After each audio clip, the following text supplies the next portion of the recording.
nagbabagang balita. Libo-libong tao pumila para masilayan ang Santo Papa. Cardinal Sin ayaw payagan ng medical team na magpunta ng Vatican dahil sa kanyang kalusugan. Cardinal Vidal biyahing Roma na mamaya.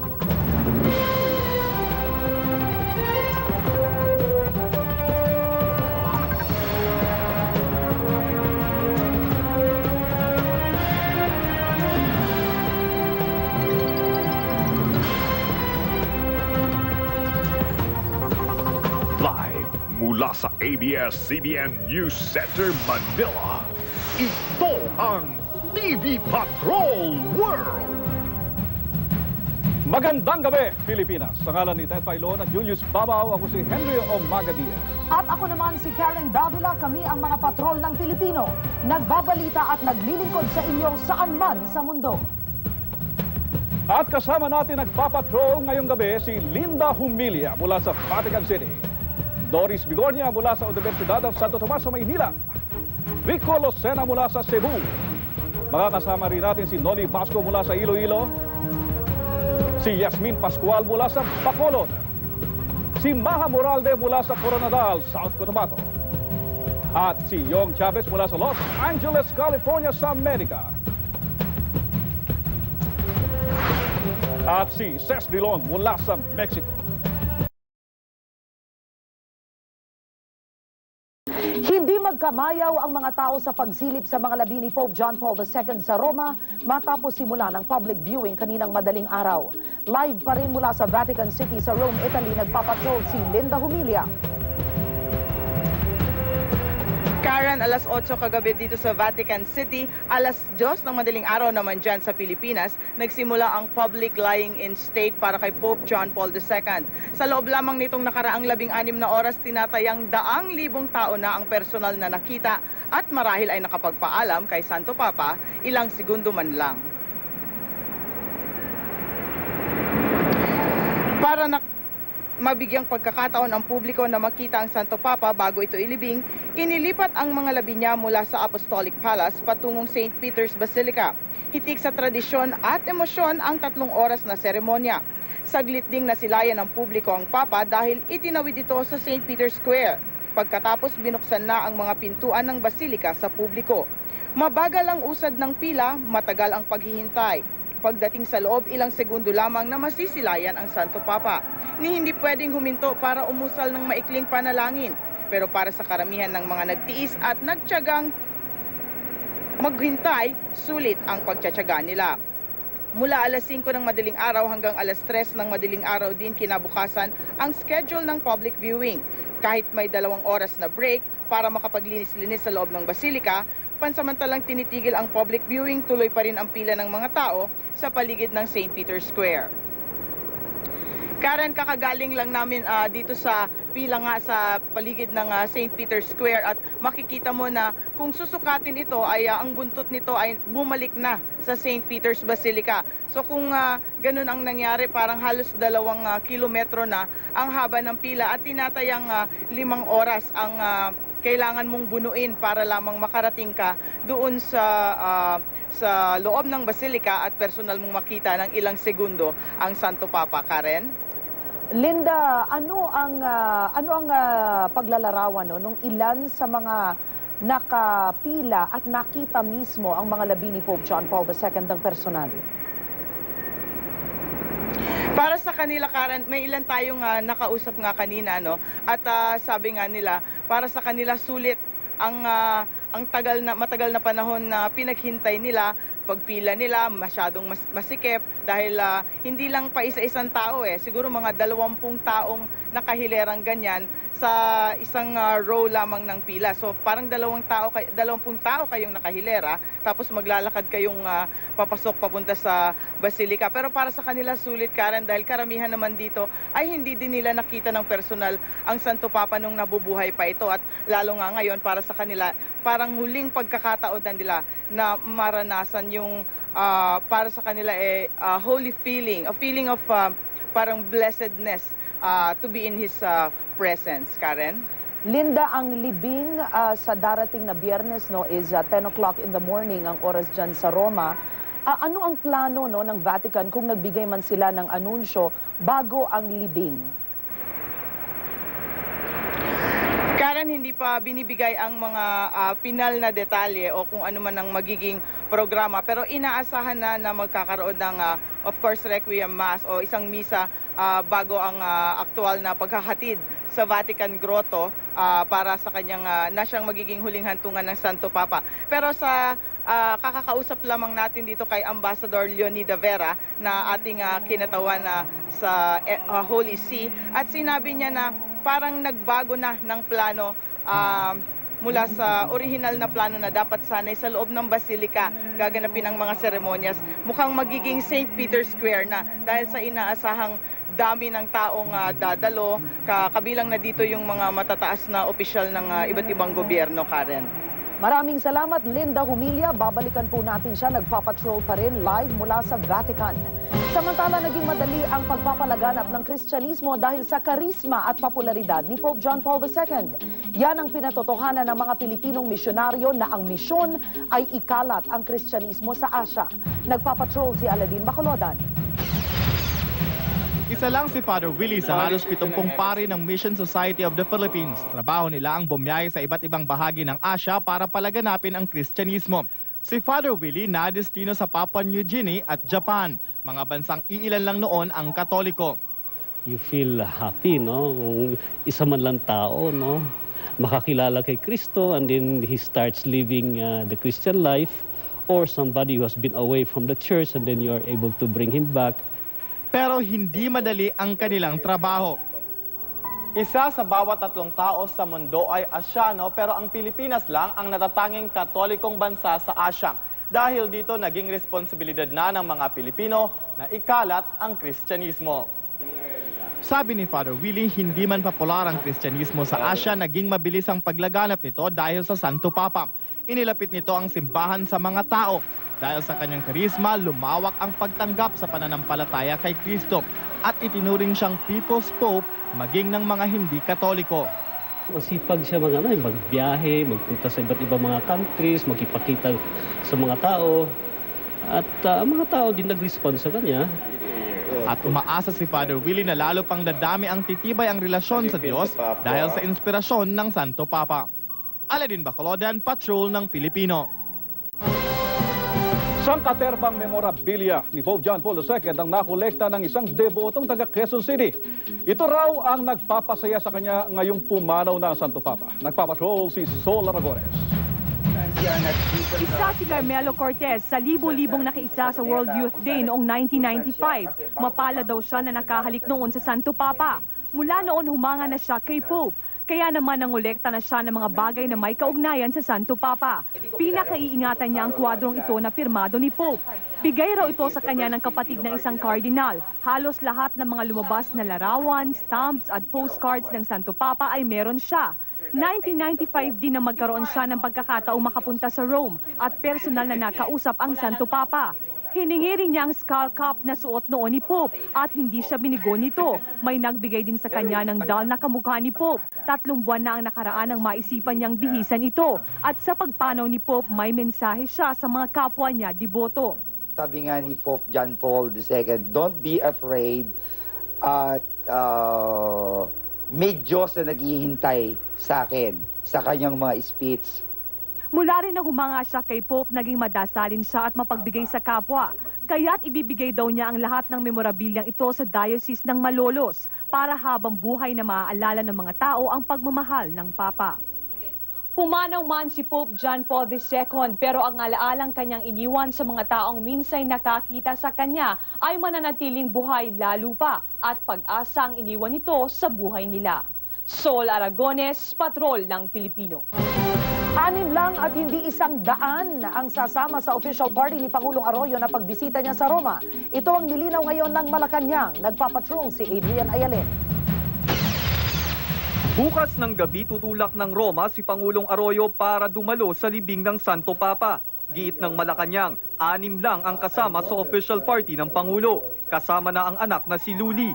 Taliwas ito sa mga report na 100 daw ang aangkas sa isang chartered flight ng PAL. Kabilang sa official party ng Pangulo sina Batangas Representative Ermilando Mandanas, Ambassador Leonidas Vera at Howard D. SSS President Telmo Cunanan at Gina De Venecia, asawa ni House Speaker Jose De Venecia na hindi makakasama dahil abala sa ginaganap na IPU convention. Normally, we have the official and the non-official. The non-official pay for their own. Pero inanyayahan din ng Pangulo na sumakay sa chartered flight ang ilang kardinal at obispo ng simbahang Katoliko. Kanina personal daw inimbitahan ng Pangulo si Archbishop Ponciano Aniceto ng Pampanga nang magkita sila sa Clark. Nais din ng Pangulong isabay si Cebu Archbishop Ricardo Cardinal Vidal at dating Manila Archbishop Jaime Cardinal Sin na boboto para sa susunod na Santo Papa. Pero mauuna na ngayong gabi si Vidal. Hindi niliwanag ng Malacanang kung sino ang magbabayad sa ticket nila. May sumagot na raw sa gastos ng round trip na chartered flight. Ang gagamiting A340 na eroplano ay kayang magkarga ng hanggang 264 na pasahero. Adrian Ayalin, Patrol ng Pilipino. Naghahanda na ang Filipino community, Philippine Embassy at religious groups ng mga Pinoy sa Roma sa pagdating ng Pangulong Arroyo at malaking pagpupugay ng mga Pinoy kay Pope John Paul II. Mula pa rin sa Vatican City sa Roma, Italia, nagbabalik si Linda Humilia. Linda. Henry, kagagaling nga lang natin sa embahada, no, sa Philippine Embassy to the Holy See at busy-busy na sila sa paghahanda para sa pagdating ng Pangulo. Bukod pa dito ay para din sa isang malaking pagpupugay at pasasalamat na gustong ialay ng Filipino community dito sa Roma para kay Santo Papa. Mismong si Pangulong Arroyo na darating sa Huwebes ang mangunguna sa isang Filipino Mass para sa Santo Papa na pagkasunduan ng embahada, Centro Filipino na binubuo ng mga Pinoy na nandito sa Roma at Pontificio Collegio Filipino na kinabibilangan naman ng malaking Filipino religious community dito sa Rome na mag-organisa ng isang tribute bilang pasasalamat sa lahat ng nagawa ng Santo Papa sa mga Pinoy. Halimbawa kasi Henry, dito lang sa Roma, nagtalaga ang Santo Papa ng isang basilika para magamit ng Filipino community para sa bisa at iba pang pagtitipon-tipon. Si Ricardo Cardinal Vidal naman na nakatakdang dumating bukas ang magse-celebrate ng Filipino Mass. Nang tanungin naman natin, Henry, si Ambassador Vera kung ano ang maaasahan sa pagdalo ng Pangulong Arroyo sa funeral rites para kay Pope John Paul II, ay sinabi nito na dahil isa itong malaking event at funeral, wala naman silang inaasahang gagawin ng Pangulo kundi manood at maging kinatawan ng Pilipinas, ng Philippine government at lalo na ng mga sambayan ng Pilipino sa event na ito. Ganun man, sasalubungin pa rin siya sa airport ng isang kinatawan ng Vatican at ng Italian government. Henry? Linda, hindi lamang ang Pangulong Arroyo kundi lahat ata ng leader ng buong mundo, sina Blair, sina Bush at iba pa, no, pupunta dyan at makikidalamhati. Kamusta naman yung seguridad dyan? Henry, pinapaigting na nga nila ang seguridad. Hindi lang din dahil sa pagdating ng mga world leaders, ano, kahit noon pa man bago nagkaroon ng bago nag-signify o nagpasabi ang mga leader na ito na darating sila, ay talagang in-anticipate na rin ng mga otoridad dito, lalo na sa Roma, na kailangan mahigpit ang seguridad dahil sa dami ng taong inaasahang darating. Katulad nga ng inuulit-ulit, maaring 2 milyon galing sa labas, bukod pa sa 5 hanggang 7 milyon na populasyon ng Roma at mga karatig na lugar. Makikita mo naman, Henry, na talagang tad-tad ng pulis ang bawat sulok ng kalye dito sa paligid ng Vatican City. At hindi lang yan, makikita mo rin na meron pang iba't ibang police cars o iba't ibang vehicles o mga sasakyan ng law enforcement na nakaparada sa bawat kanto, handang umaksyon kung may kaunti mang kaguluhan. Henry? Okay, maraming salamat, Linda. Sa Mexico, dagsarin ang mga nakikidalamhati kay Santo Papa na 5 beses bumisita sa pangalawang pinakamalaking katolikong bansa. Ang pakikiramay ng mga taga-Mexico sa pagpapatrol ni Ces Drilon. Mula sa mga makapangyarihan hanggang sa mga karaniwang mamamayan, sila'y dumating para makidalamhati. Si Pangulong Fox ng Mexico ang unang pumirma sa Book of Condolences sa Embahada ng Vatican at tirahan ng Papal Nuncio. Karaniwan, mga matataas na opisyal ng gobyerno lamang ang dumadayo. Pero dumating din ang mga karaniwang tao at kahit sarado na, nag-alay pa rin ng dasal, tula at bulaklak. Maging mga bata. Dito nanirahan ang Santo Papa sa 5 beses niyang pagbisita sa Mexico. Tanging ang kanyang bansang pinubuan sa Poland lamang ang mas higit niyang napuntahan. Ang kaling kinalalagyan ng embahada ay ipinangalan na nga sa Santo Papa. May higit 100 milyon ang populasyon sa Mexico, sumunod lamang ito sa Brazil bilang pinakamalaking katolikong bansa. Gusto sana namin ng Mexikanong Santo Papa, pero kung sino man ang pipiliin ng Panginoon, basta't ang mahalaga, mahal niya tayo. Ang pinaka-importante ay hindi kung saan bansa siya galing, kundi ang kakayahan niyang ipagpatuloy ang ehemplo ng Santo Papa. Ang gabayan tayo ng kanyang mensahe at ibigay ang ating pangailangan ng kapayapaan at pagmamahal. Mas mahalaga na makapiling siya ng mga tao anuman ang kanyang nasyonalidad. Umaasa ang Latin America, lalong-lalo na ang mga Meksikano, na sa kanila magmumula ang papalit sa kanilang minamahal na Papa. Ces Oreña Drilon, patrol ng Pilipino, Mexico City. Pasado alas 5 ng hapon sa Vatican o alas 11 ng gabi dito po sa Pilipinas, inilipat ang mga labi ni Pope John Paul II sa Apostolic Palace patungo po ng St. Peter's Basilica. Hitik sa tradisyon at emosyon ng 3 oras na seremonya. At nagbabalik po ang ating kasamang si Linda Humilla. Henry, ang mga seremonyang katulad niyan ang pinaplansya ng husto ngayon ng Vatican dahil alam nila na bukod sa ito ay kailangan ng maraming kailangang steps o maraming elements na kailangang isama dito, ay nakikita ng buong mundo sa pamamagitan ng telebisyon ang mga ganitong seremonya. Kakaiba kasi ito ngayon, Henry, siguro nung unang panahon, nung mga nakaraang panahon ng mga Santo Papa noon, hindi pa ganun kalaganap itong power of media at hindi rin ganun ka-open ang Vatican noon na ipakita ang mga ganitong eksena. Katunayan, sinasabing ang malaking break from tradition ang desisyon ng Vatican na ipakita noong unang araw pa lang ang mga video o mag-release ng video ng mga labi ni Pope John Paul II habang nagkakaroon ng isang special private viewing para sa mga cardinals, mga bishops, mga iba't ibang taong malalapit sa Vatican, ang Vatican household at pati na rin ang ilang mga matataas na opisyal ng Italian government. Kaya ngayon, Henry, inaantabayanan pa rin natin ang pagpupulong ng College of Cardinals. Araw-araw na itong nagpupulong, Henry, hanggang Huwebes o hanggang sa mailibing ang Santo Papa. Kada alas 10 ng umaga, meron silang pulong para plansyahin ng isa-isa ang mga detalye ng mga seremonyas na kaakibat ng ilang araw na pagluluksa at paglilibing sa Biyernes sa Santo Papa. Henry? Maraming salamat, Linda Humilla. Tutulak ngayong gabi patungong Vatican si Cebu Archbishop Ricardo Cardinal Vidal para makipaglibing sa Santo Papa at lumahok sa botohan sa susunod na lider ng simbahang Katoliko. Live mula sa Cebu, nagpapatrol si Rico Lucena. Karen, alas 8:30 ngayong gabi ang flight ni Cebu Archbishop Ricardo Cardinal Vidal patungong Roma. Bago umalis, isang misa muna ang pinangunahan niya para sa Santo Papa. Malungkot at pigil ang emosyon ng mga taong dumalo sa misang alay kay Pope John Paul II sa Metropolitan Cathedral sa Cebu. Mahigit 6 na pari ang nakibahagi sa misang pinangunahan ni Archbishop Ricardo Cardinal Vidal. Ito ang kanyang huling misa bago umalis patungong Roma ngayong gabi. Si Vidal ang kaisa-isang Pilipinong kasapi sa conclave o College of Cardinals. Inamin niyang wala pa siyang napupuso ang kandidato para maging Santo Papa. We leave that to the Holy Spirit. We cannot dictate. Hiningi niya ang panalangin ng mga Pinoy para sa isang napakahalagang pahina sa kasaysayan ng simbahan at ng buong mundo. We have to continue our prayer and continue praying for the success of the election of the Pope, the new Pope. And we should be ready to accept and be open to accept, receive the new Holy Father.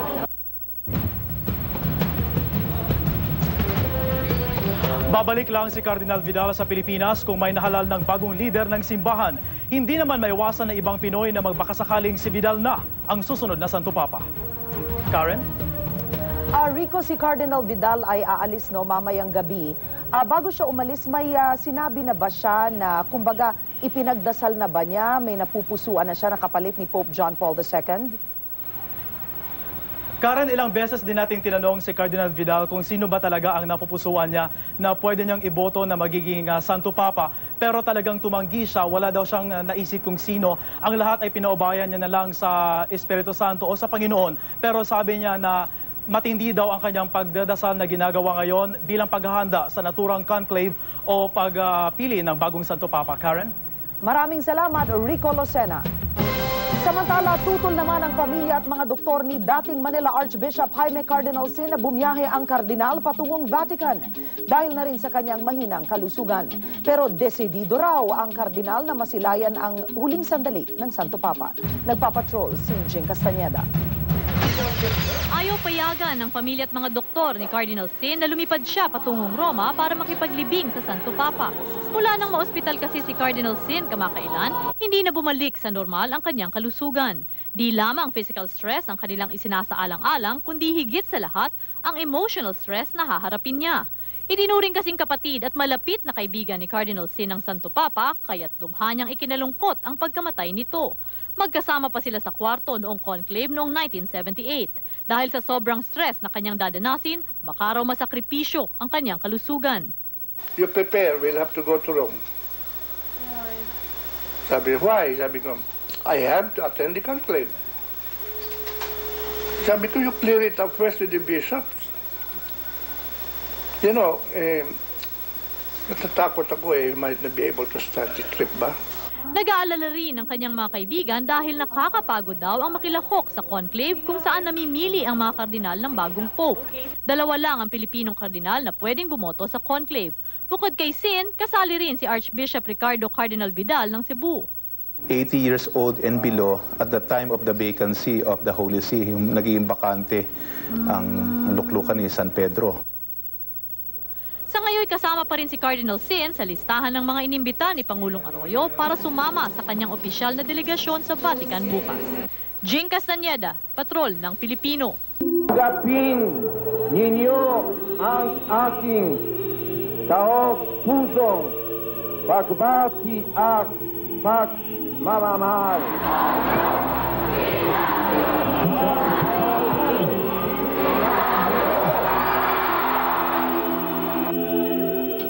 Nag-alay ng espesyal na misa para sa yumaong Santo Papa ang mga dating delegates ng 1995 World Youth Day. Nag-uumapaw naman ang mga espesyal na mensahe ng pamamaalam sa Santo Papa. Live mula sa UST Maynila, nagpapatrol si Doris Bigornia. Karen, nakiisa ang UST community sa nananaig na damdamin ng marami ngayon na nagdadalamhati dahil nga sa pagpanaw ng Santo Papa. Mapalad ang UST dahil noong 1995 ay dito nga isinagawa at pumunta nga ang Santo Papa sa World Youth Day celebration. Matapos ang 10 taon, itinodo ng UST community ang kanilang pasasalamat sa Santo Papa. Isang misang angkop sa pinakamamahal na Papa ang inialay ng mga taga-UST at mga naging delegado ng World Youth Day. Espesyal ang mga kabataan sa puso ng Santo Papa. Makita mo lang ang Santo Papa, maluluha ka na. Kumbaga may dinala siyang langit dito sa lupa. Bagamat malungkot ang kanilang muling pagkikita, di nila basta na lamang makakalimutan ang mahalagang mensaheng ibinigay ng Papa para sa mga kabataan. Encyclical niya sa Tracing the Threshold of Hope, yung Be Not Afraid, is telling the young people that not to be afraid in journeying with God.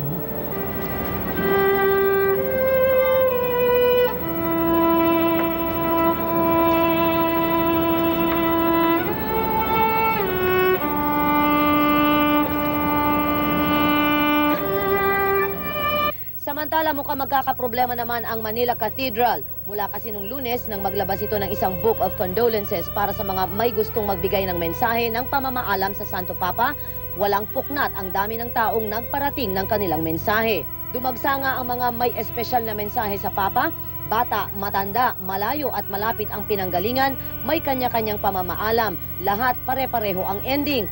Ang pagpapahayag ng pagmamahal sa yumaong Santo Papa. Ko lang na we're very happy na pumanaw na siya kasi with the Lord na siya. Yun lang. We love Him very much. Lahat po ng mga wishes ko sa kanya na maging maligaya po siya. Tsaka pasasalamat din po. Tsaka mga pasabi po sa Panginoon na siya po yung maaaring makapagsabi sa Panginoon. Mahal na mahal po namin siya. Naging inspiration po siya sa akin. Tsaka Namimiss po siya ng maraming tao pag nung nawala po siya. Hanggang sa Biyernes ay pwedeng magsulat sa Book of Condolences. Matapos nyon ay ibibigay sa Nunciatur ang mga libro at bahala nang iparating sa Roma ito.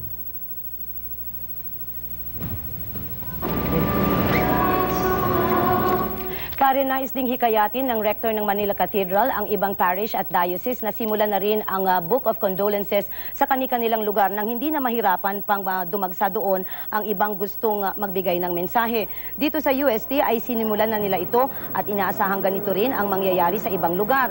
Samantala, isa namang Requiem Mass ang isasagawa sa Manila Cathedral bukas ng umaga na pamumunuan mismo ng Papal Nuncio. Karen? Maraming salamat, Doris Bigornia. Umaasa po ang maraming Pinoy na sino man ang susunod na Santo Papa, magiging malapit pa rin ito sa mga Pinoy. Mula sa Vatican City, nagbabalik si Linda Humilla. Linda. Ang Papa ng lahat. Ito ang turing ng mga tagasunod at tagahanga ni Pope John Paul II sa 26 na taon niyang pagsisilbi. Halos lahat ng bansang napuntahan niya may magandang karanasan at kwento sa Santo Papa. Isa na rito ang Pilipinas at mga Pilipino na may ipinagmamalaking espesyal na relasyon kay Pope John Paul II. Nare-reinforce naman yung sentiment towards the Philippines as much as we are known to be the only Catholic nation in Asia. Halos linggo-linggo nagpupunta sa St. Peter's Square ang mga debotong Pinoy sa Roma. Nag-aabang sa bendisyon at natatanging pagbati ng Santo Papa. Bawat isa may paboritong kwento tungkol kay Pope John Paul. Masakit malaman na wala na siya. Kasi before, ako personally, nagkaroon ako ng chance na mapalapit sa kanya.